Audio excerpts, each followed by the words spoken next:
ओम नमः शिवाय।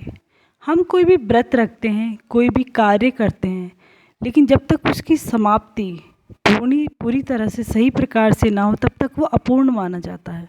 हमारा कोई भी लक्ष्य हो लेकिन उसका समापन अच्छा और सर्वश्रेष्ठ होना चाहिए। उद्यापन व्रत के लिए बहुत ज़रूरी है, बहुत आवश्यक है। व्रत चाहे एक दिन का हो या एक वर्ष का हो, उद्यापन बिना हर व्रत अपूर्ण अधूरा माना जाता है। बिना उद्यापन व्रत करे तो उसका फल नहीं मिलता। इस प्रकार उद्यापन का अर्थ होता है कि भली भांति कोई कार्य पूर्ण करना या विधि पूर्वक कोई कार्य संपन्न करना। व्रत आदि की समाप्ति पर किया जाने वाला धार्मिक कृत्य जैसे हवन, भोजन, गोदान आदि उद्यापन कहलाता है। उद्यापन का अर्थ यह भी माना गया है कि जो हम व्रत करते हैं उसमें अगर कोई त्रुटि रह गई हो तो उसका भगवान हम प्रायश्चित कर रहे हैं। जो भी हमने व्रत किया है पूरे वर्ष भर या एक दिन का भी हमने व्रत किया है, अगर उसमें कोई त्रुटि रह गई हो तो उसका हम प्रायश्चित कर रहे हैं और हमारा व्रत पूर्ण हो, सफल हो।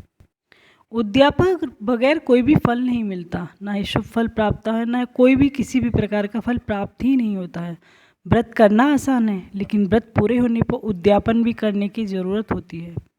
वर्तमान समय में लोग व्रत तो कर लेते हैं लेकिन समय अभाव के कारण व्रत का उद्यापन नहीं करते हैं और यही कारण है कि व्रत का फल शुभ नहीं होता है।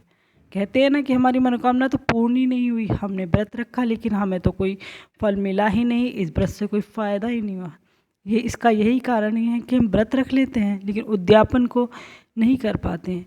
जो भी हम व्रत में हमने मन से, सच्चे मन से नहीं किया, जैसे कोई भी व्रत या कुछ कमी रह जाती है उसमें उद्यापन में अपने पूर्ण मन से, पूर्ण भक्ति भाव से उद्यापन करें तो वो व्रत सफल होता है। कहने का तात्पर्य यह है कि बिना उद्यापन किए व्रत निष्फल ही रहता है। इसलिए आवश्यक है कि व्रत का उद्यापन किया जाए। इसके लिए किसी योग्य ब्राह्मण से व्रत का उद्यापन विधि विधान से संपन्न कराना चाहिए। नंदी पुराण और निर्णय सिंधु में यह वर्णन मिलता है कि उद्यापन बिना यत्रु तद व्रतम निष्फलम भवेत्। इस बात का भी उल्लेख मिलता है कि सौभाग्यवती स्त्री को अपने पति के आज्ञा अनुसार, जो भी सौभाग्यवती स्त्री बिना पति के आज्ञा के और सहमति के, उसे कोई व्रत या उद्यापन नहीं करना चाहिए।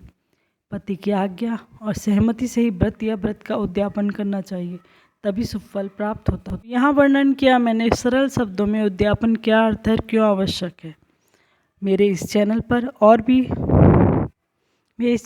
और भी पूजा पाठ, उद्यापन, व्रत आदि के बारे में सरल शब्दों में जानने के लिए लाइक करें, शेयर करें एवं सब्सक्राइब करें। धन्यवाद।